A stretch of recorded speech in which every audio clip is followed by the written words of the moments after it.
Dreams of Hope. 160 Palestinians have disembarked, and we're going to be speaking to Shahat, one of them. Shahat, assalamu alaikum. How are you? Alaikum salam. How are you? You finally disembarked. You're here in South Africa after a very, very long travel. Take us through the moment where you had to leave Gaza and come to South Africa. How was that like? It's of course very hard to leave your home country and your home city, the city where you live. You had all your memories, and so it was a very hard moment. What were you doing in Gaza before? Yeah. Still running? What were you doing in Gaza, before the war started and devastating anything? Were you in school? Were you in college? And how was life like generally? I was before the war started. I just graduated high school, and I graduated with 99%. So I was planning to study medicine and become a doctor in a city where losing your life was so easy. So I wanted to be the someone who brings it back. So that was my dream, but the war just take it of me. There was no education. I couldn't continue my studies or my education. I didn't start my university. I was planning to start studying in Alexandria University in Egypt, but that was not possible because of the war. It was a very, very tough day for you guys being in that plane for so long. Take us through the day. I mean, how difficult was it? Were there moments where you were not sure what's going to happen, or you're going to be turned back, or you're going to stay in South Africa? And how did that make you feel? I was so nervous because for me it was a moment where I can just relive. It was the moment that I was looking for 2 years. So what happened? First, when we arrived, always I thinking about is now I'm gonna step into a new moment, into a new part of my life. But that wasn't what happened. We stayed in the plan, in the plane from 6. In the morning. Yes, 7 a.m. to 8 p.m. So it was hard, and it was a long time feeling nervous, having so many ideas, and yes. Finally, you're here in South Africa. Well, that was a video clip of our colleague Salailo Makodiri, and this was the interview that he had with one of the passengers, and that was a young Palestinian by the name of Shahad, who spoke about her journey to South Africa and the devastating impact of the genocide she had in her life. And she came here with dreams, and she spoke after finally disembarking at OR Tambo International Airport. And this followed a very, very long and a very, very difficult day with uncertainty. And I know yesterday most of South Africa was actually up in arms. Many expressed concern. There were a lot of mixed emotions as to what was actually playing out at OR Tambo International Airport for close on to 10 to 12 hours, where these passengers were stranded. And this is what we are going to be doing from now till the end of the show. We have got two guests in activists, Zaheerah Bham Ismail, who was present at OR Tambo International Airport, and also immigration law attorney Ashraf Essop, who is joining us as well. And throughout the next half an hour to 45 minutes, we will be playing out a number of interviews that we had at the airport yesterday. Salam Media was present as well. And once again, reminding us of the plight of the people of Palestine as well, but also at the same time looking at South Africa, and South Africa standing with the Palestinian cause. We took the matter to the ICJ. We have claimed to be with the Palestinians as well. But clearly, this ordeal that the passengers had actually experienced was not a very good public relations exercise for South Africa. The question is, why did it take so long for them to be stuck on the tarmac as well? But also at the same time, we know that social media was abuzz with what was happening, and many people wanted to know what was happening.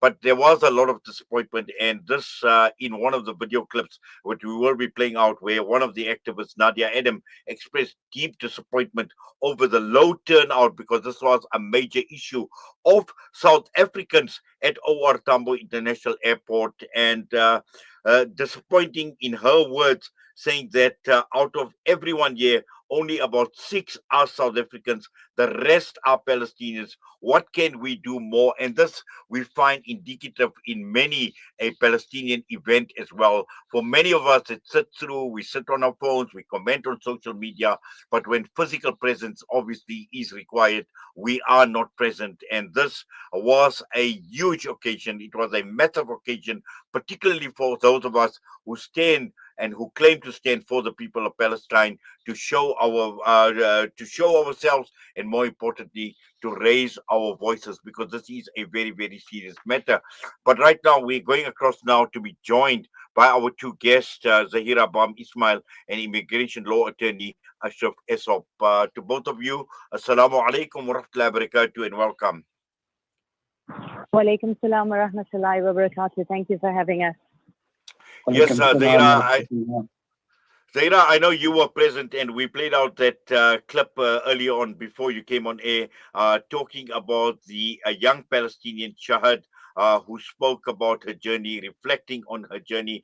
Zaheerah, you were there for many, many hours, and just take us through some of the emotions and some of the sentiments that went through your mind while this long wait of 10 to 12 hours was taking place for the passengers to disembark, and while they were actually stuck on the tarmac. Assalamu alaikum to all your listeners. Alhamdulillah, I think it was a really, really emotional day yesterday. There was a lot happening. I think, as you rightly put out, we've all been talking about Gaza. We've been posting about it. Many people have arrived at protests. We've typed up as much as we can, but yesterday was a very difficult day for many. We had the remarkable legal team in the background whose work did not stop all evening, and we were privy to the amount that they were putting in to make sure that we managed to get them off the flight. It was very emotional sitting there, because we were talking to Nigel on the flight. We saw pregnant mums in huge distress on the flight. We saw children really not coping on that flight at all. We had, alhamdulillah, a few breaks to be able to get them out to go to the bathrooms.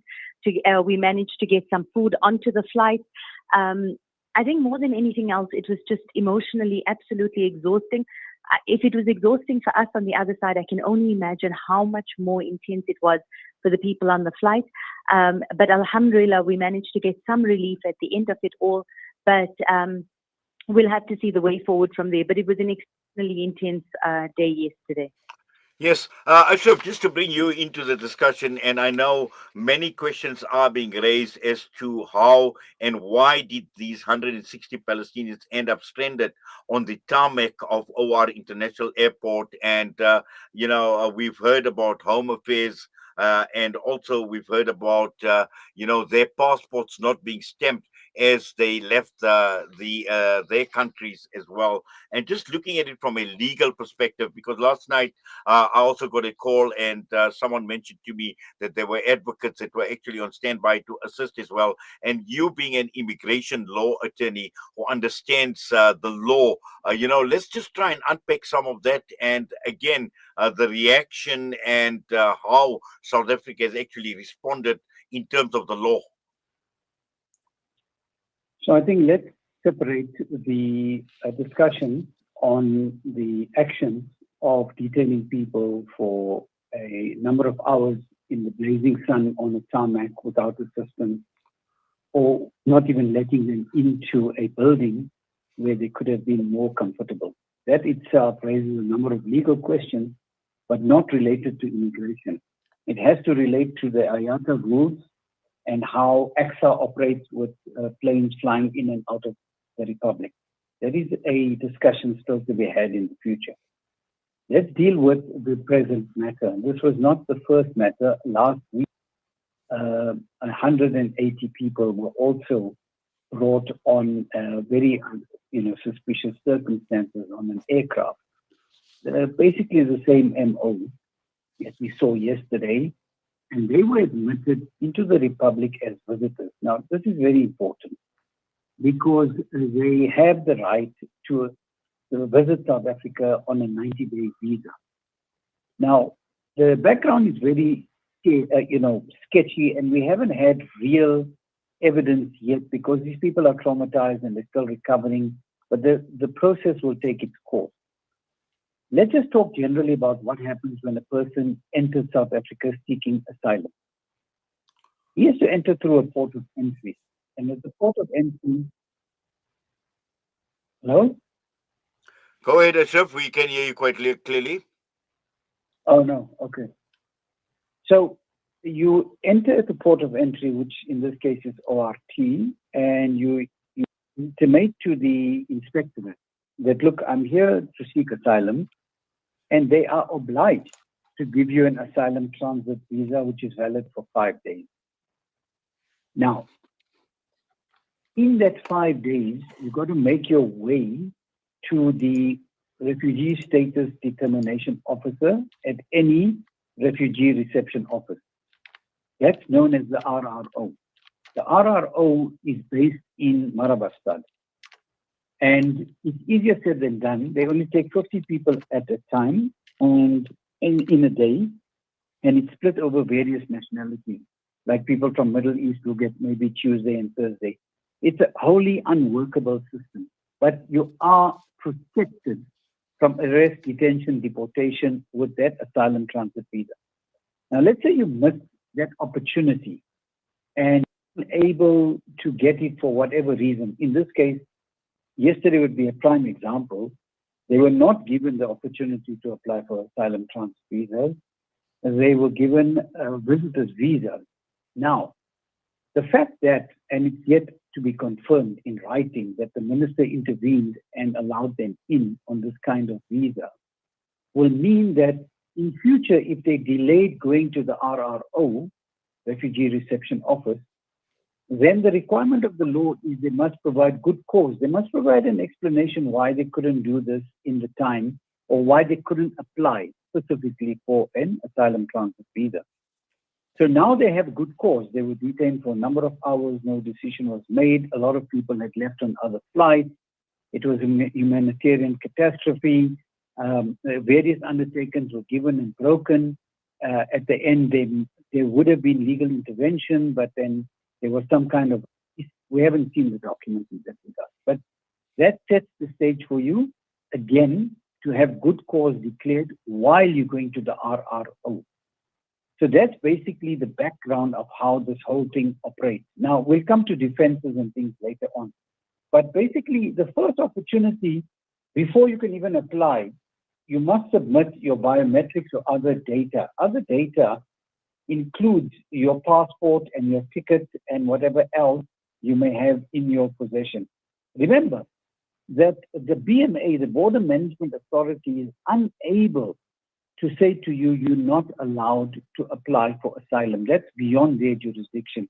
And I think in many instances yesterday, they might not have understood that their mandate was limited to to patrolling the borders for illegal activity.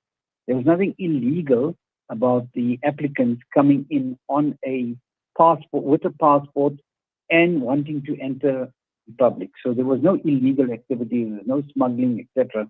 This was quite out in the open.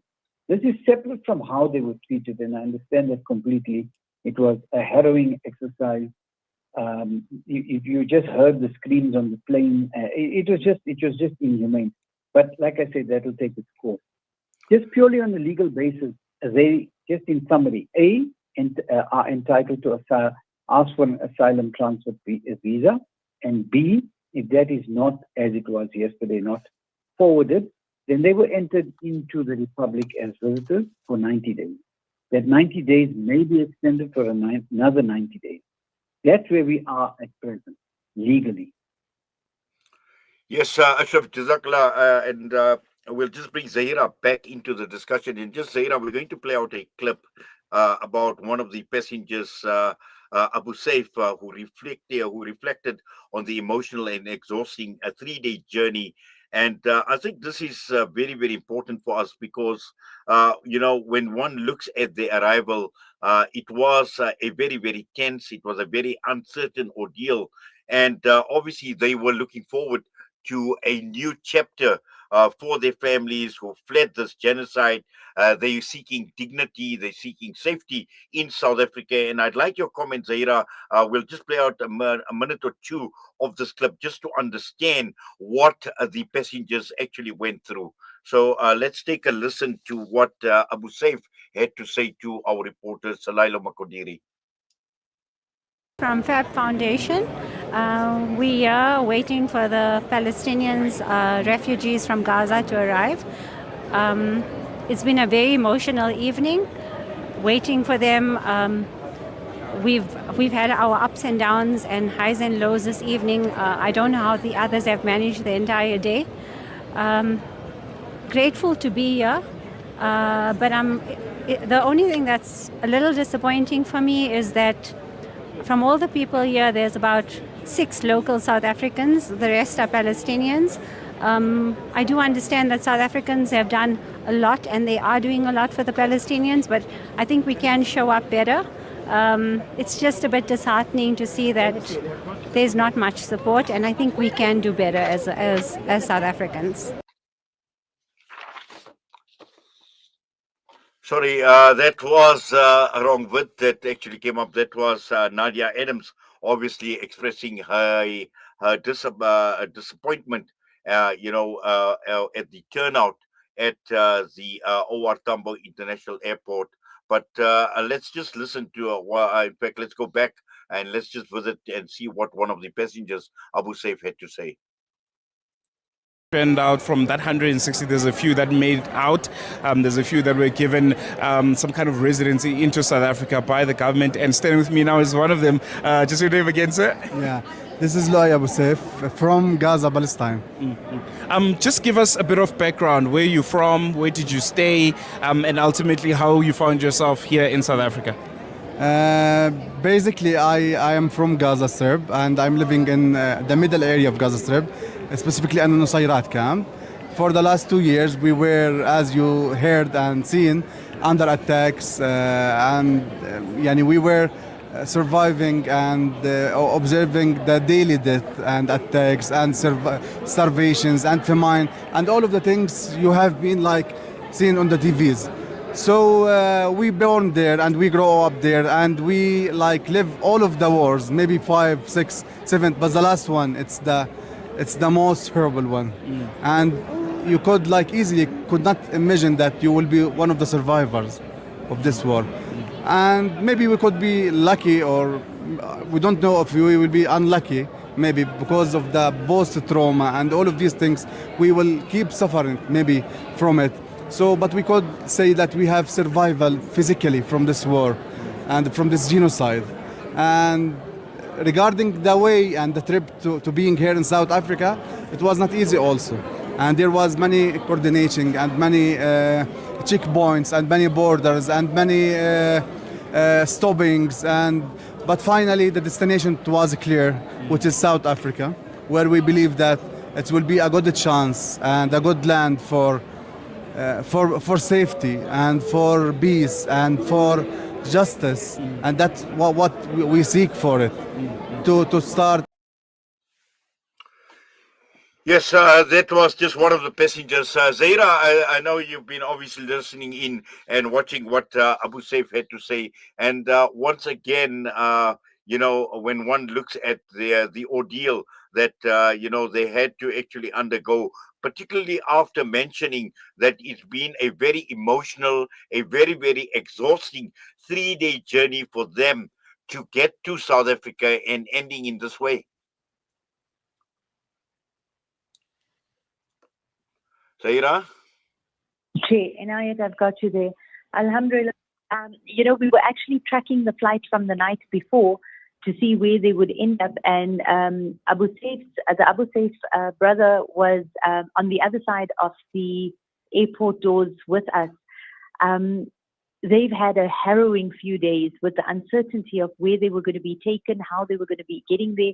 And I think we also have to acknowledge that there's been a huge unfairness that when they left Gaza, there was absolutely no stamps given to them, which really, really impacts them being able to enter into any particular country. So this has been very targeted, a very deliberate attempt to ethnically cleanse Gaza, but also to make people stateless and homeless and just leave them. Your clip before was Nadia speaking. That was when we were there earlier, but I have to commend our community. People came out in absolute numbers from all over to come and assist, to show the families that have arrived that they have a place and inshallah they will be taken care of. Yes, Jazakallah for that, Zaheerah. Ashraf, just, your comment on that bit as well. And once again, I know you are looking at it from an immigration perspective.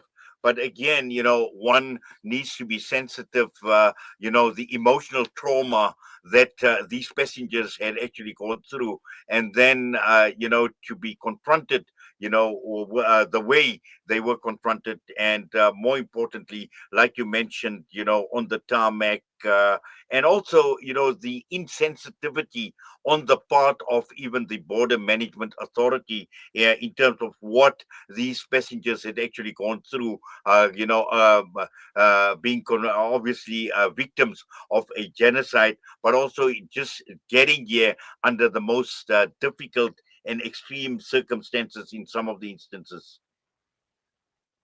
So definitely, to again separate the issues, the issue is of the applicant asking for asylum and then treated in that way, and then a review, definitely a judicial review, into what exactly happened from the time the plane landed to the time the passengers were disembarked, who made decisions along the way, and we can access those documents through PAIA, Promotion of Information Act, alternatively engaging with the Department of Transport, and definitely reviewing this action before a judge in terms of what legislation we call PAJA, Promotion of Administrative Justice Act. So every person in the Republic is a recipient of the safeguards in the Constitution, in the Bill of Rights. Part of the Bill of Rights, well, let's start with the Constitution, Section 33, says very clearly, every action has to be lawful, reasonable, and procedurally fair. So that is the standard set by the Constitution. And the piece of legislation enacted to give effect to those three precepts is the Administrative Justice Act. That in itself is divided into two sections, procedural fairness and substantive fairness. So procedural fairness encompasses giving the applicant an opportunity of responding before you make the decision. Like, for example, you say, look, I don't intend to land you. Here's my reasons A, B, and C. What do you have to say? So we are all protected by the same Constitution. We are all recipients of the same protection in the PAJA, including the people that were affected yesterday. So definitely one of the future, I think, legal interventions is going to see the answers are not readily available now, but there is a process.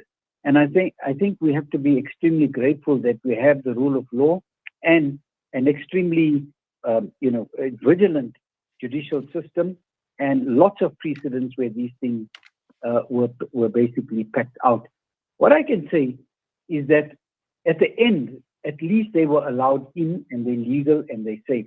If that plane was turned around, as was threatened many times in the day, and they had to be dumped in a third country, I can just imagine what would have happened. South Africa doesn't encamp or imprison asylum seekers, nor are you sent to a third country, as we've seen from various jurisdictions around the world. So yes, an extremely, extremely difficult, trying time.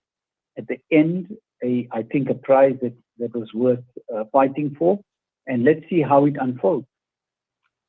Well, certainly, and I'm sure, a lot will be made come out in the open and made public, once some of the detail, and one actually understands. And as you mentioned, that the records are accessible, and I'm sure that many are interested to see what had actually transpired from the time they've landed as well, Ashraf.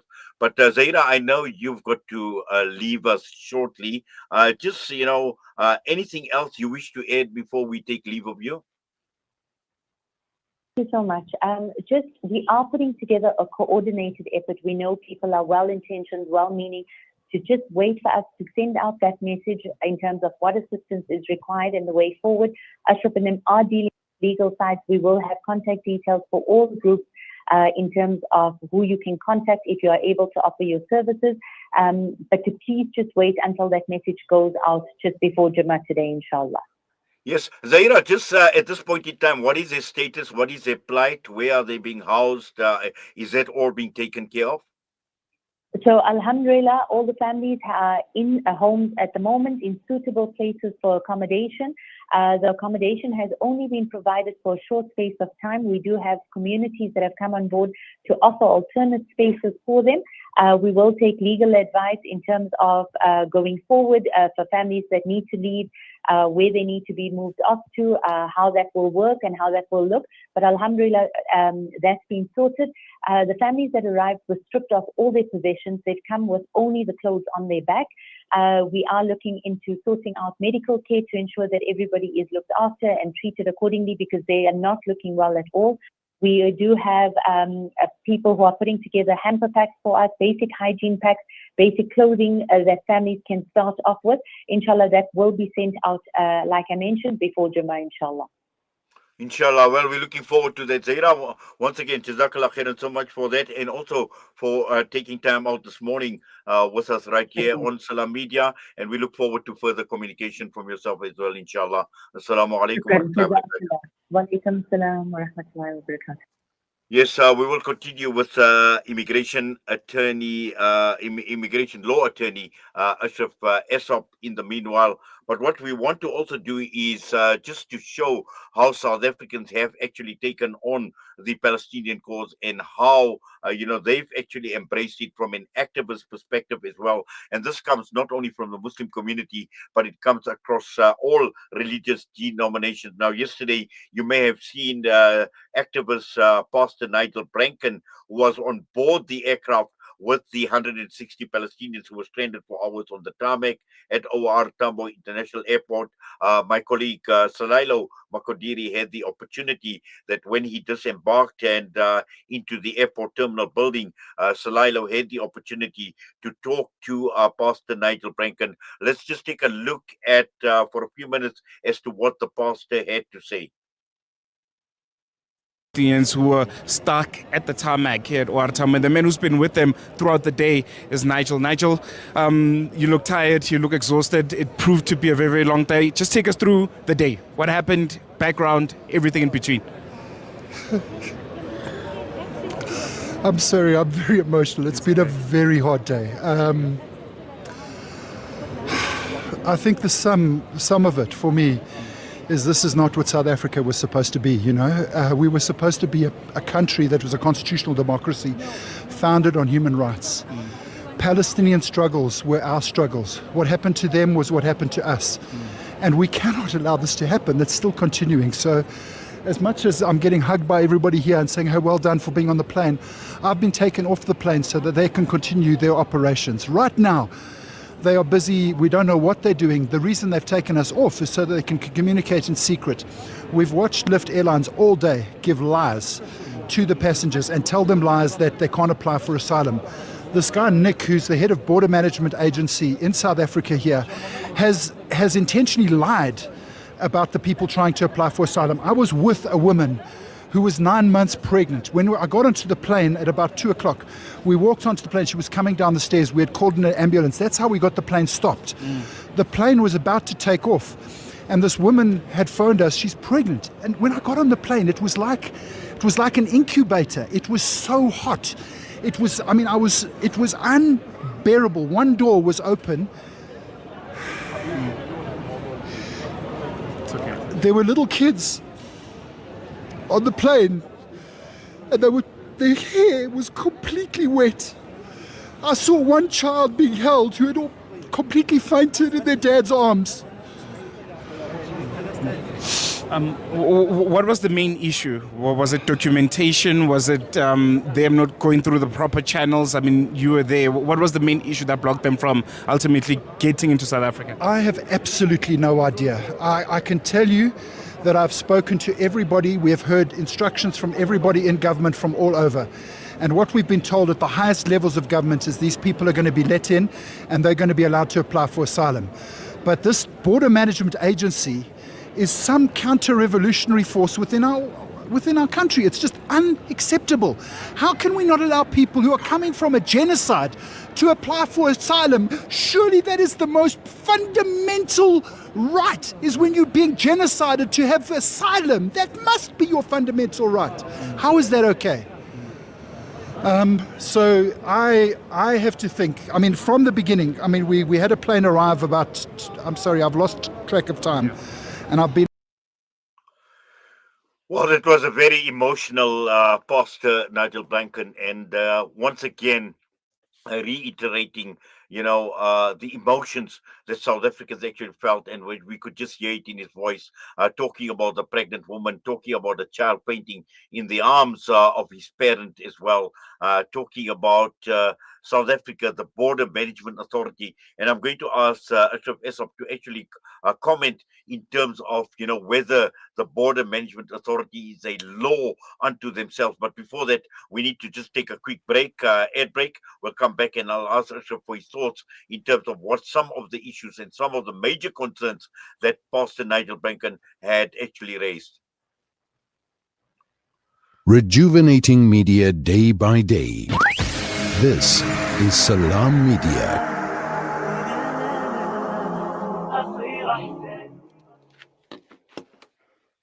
Discover the Africa of your dreams and surround yourself with her spectacular beauty. Relax beneath her serene sunsets and explore wildlife at its natural best. It's where the pride of Africa comes together. The Kwantu Private Game Reserve. Get to know the Big Five or cruise on an elephant safari game drive. Interact with lion and tiger cubs and enjoy world-class halal cuisine while we pamper you during your 5-star stay. Indulge in the true African experience. For reservations, call now on 042-203-1400 or visit kwantu.co.za. The Kwantu Private Game Reserve, the place of gathering. Shimmer, sparkle, captivate. Nothing less than a masterpiece. Droplets of gold inspires precious design. Platinum bursts with intricate freshness, and every pure diamond becomes more than just a girl's best friend. Voda Gold Gem Jewelers, where timeless dreams become a reality. Come to us. We tailor-make designer gold, platinum, and diamond jewelry. Trade in or remodel your old gold. Clad yourself with classy name-branded watches. We offer insurance valuation and freezer card calculation. Visit us at 534 Ridge Road, Overport, or call 031 208 9142. Voda Gold Gem Jewelers, manufacturers of fine gold and diamond jewelry. For too many communities across Africa and the world, access to clean water remains a dream. At African Muslims Agency, we dig deep, reaching into the heart of the earth to fill the cups of those in need. Sponsor a water well for only 16,500 Rand or a borehole for 65,000 Rand in Africa or Afghanistan. With water comes food, health, education, and growth. Give water, give life with Africa Muslims Agency. Searching for elite local and international investment and advisory services from an award-winning firm? Look no further than the Belmont Meyer Group, your gateway to unparalleled investment and wealth management. At Belmont Meyer, we believe in the art of wealth creation, a meticulous process fueled by our unwavering commitment to excellence. With a focus on providing elite alternative investments and quality advice, we also pride ourselves on maximizing value for our esteemed investors, as seen through our consistent outperformance. Your financial success is our top priority. Join us at Belmont Mayor and experience the difference firsthand. Ready to embark on a journey of greatness? Contact us today. Reach out to the Belmont Mayor Group on 078 786 1698. Call or WhatsApp or email us at info@belmontmayor.com. Elevate your financial future with Belmont Mayor, where every detail matters. Connect and stay ahead with Salam Media. This is Salam Media, coming to you live from South Africa. The time is just gone 9:57 a.m. as we head towards closure and as we are unpacking the developments of yesterday at OR Tambo International Airport. 160 Palestinians who were stranded for hours on the tarmac at OR Tambo International Airport.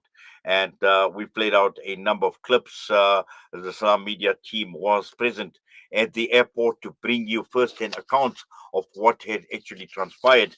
And we earlier, just before the break, we played out the clip with the interview done by Salailo Makodiri with Pastor Nigel Branken, and very, very highly emotional as well, but also raising many a question from a legal perspective and the authorities in particular, and talking about the Border Management Authority. And if I heard it correctly, he spoke about operating like a counter-revolutionary force in South Africa. And I just liked our thoughts, from the thoughts from our guests this morning, immigration law attorney Ashraf Essop. Ashraf, you heard that interview with Nigel Branken, and again, talking about not the South Africa that we had actually fought for, and raising some very, very serious questions, particularly aimed at the Border Management Authority. So the Border Management Authority is something new to our legal terrain. It was only incorporated in 2020, and it incorporates a number of different departments. So, for example, they don't just do home affairs work like admitting you or releasing you. SARS is part of it, the Department of Agriculture, Land Reform, Rural Development, Forestry, Fisheries, Environment, SAPS, etc. Now, a very important part of what happened yesterday, it was SAPS that went onto the airline. It was a very, very helpful senior official at SAPS that allowed Nigel Branken special permission with a number of other people to board the airline while it was there. So SAPS played a huge role in terms of the BMA. The question that we still don't know is who exactly made the decision to hold the people on the tarmac and not admit them into the building up. That is very important. A case that we did many years ago, Highland versus Cathay Pacific, reaffirmed the fact that the tarmac is part of South Africa. It's not some international station or international part of, it's not like a diplomatic thing where it's not part of South Africa. So the tarmac is part of the immigration services or the authority of the BMA. However, at the end of the evening yesterday, quite late, and because a number of undertakings were given and not kept, we had direct contact with the Deputy Ports Authority manager, Mr. McKay, and he came on record and he said, A, decision has been made that the people will be admitted. B, the paperwork will only take place 2 hours later. So at that point, already we knew that the decision not to allow them into the country was overridden, and he's from the BMA, so it was under his jurisdiction that we actually got to know about the final decision. As yet, it's still a mystery who made various decisions. And as I say, as time goes on, various legal mechanisms can be to try and find answers to this. But the BMA is the authority that deals with all borders, not just here, every single border. In the porous borders of South Africa, the BMA is using drones to try and stop illegal and counterfeit goods coming and leaving the Republic, as well as smuggling of people into the Republic. As yet, there's lots of questions we don't know, but we can use legal steps to try and find the answers. Ashraf, are those steps going to be taken going forward? Because I'm sure that one needs to get to the bottom of what has actually happened. I mean, there be some sort of an inquiry set up or a commission of inquiry just to truly unpack and understand what had actually taken place and who were responsible?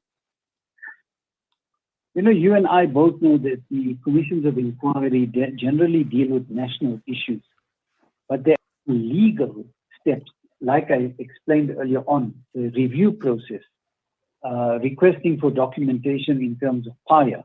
All of that is available. There is a dedicated legal team. They're meeting very, very regularly. They were involved in this matter from inception yesterday till very late at night. Lots and lots of other lawyers were co-opted. People were willing to help. And I must also dispel the earlier report that people were not there in numbers. They were there till very, very late. And outside the people at the airport, again, a whole chain of people willing to assist with money, with goods, with medical or psychological, whatever. So I think the community has to be thanked at large. The entire process yesterday was a group effort, and it has to be, the people that worked very hard have to be credited with that. And I just want to end by saying, we as Muslims, we say that if you save one life, it's as if you saved all of mankind. And if you neglected to save that one life, then you've neglected, I think, all of mankind. But yesterday was a sterling example of people really, really doing their best in whatever way. Even if they were not there, you don't know who was sitting and making the dua, which is also part of it. But thank you for having me this morning. No, absolutely. In fact, I got some messages quite late at night, where people wanting to know, whether they needed to take food, water, all those type of things as well. So I think, especially with on the various community groups, I think there was a lot of offers for help and for support as well. So Jazakallah for clarifying that issue as well. It's just that this clip had actually come out and we played that out initially, but I know you've dispelled that as well. And so did Zaheerah as well, because, people obviously care. And, again, it's a cause that is very, very close to the heart of many, many people, South Africans, both Muslims and non-Muslims as well. But Ashraf, Jazakallah khairan so much for your time. Obviously, we will be following developments and to see, what is actually uncovered in terms of, like you mentioned, there is a team, and hopefully we will get to the bottom of what had actually happened and who was responsible. But all the best to you, inshallah. Have yourself a wonderful Jummah as well, and for your time. Allah accept your efforts. Allah reward your efforts. Assalamu alaikum wa rahmatullahi wa barakatuh. Walaikum salam wa rahmatullah, and Jummah Mubarak to you and all your listeners. That was immigration law attorney Ashraf Essop, and prior to that, Zaheerah, Bham, Ismail, who had actually joined us to provide us with some context and an insight into the developments at OR Tambo International Airport yesterday. That brings us to the end of the broadcast. But before I take leave of you, just to remind you, this hour of news and views was brought to you by Africa Muslims Agency. And it is Africa Muslims Agency that we will be ending off with the CEO and personal excellence mentor, Imran Chunara. And it is Fired Up. And so I'll leave you with Fired Up. And the topic this morning is about people with strong character. Have yourself a great Jummah, inshallah. And please stay close to Salam Media, inshallah.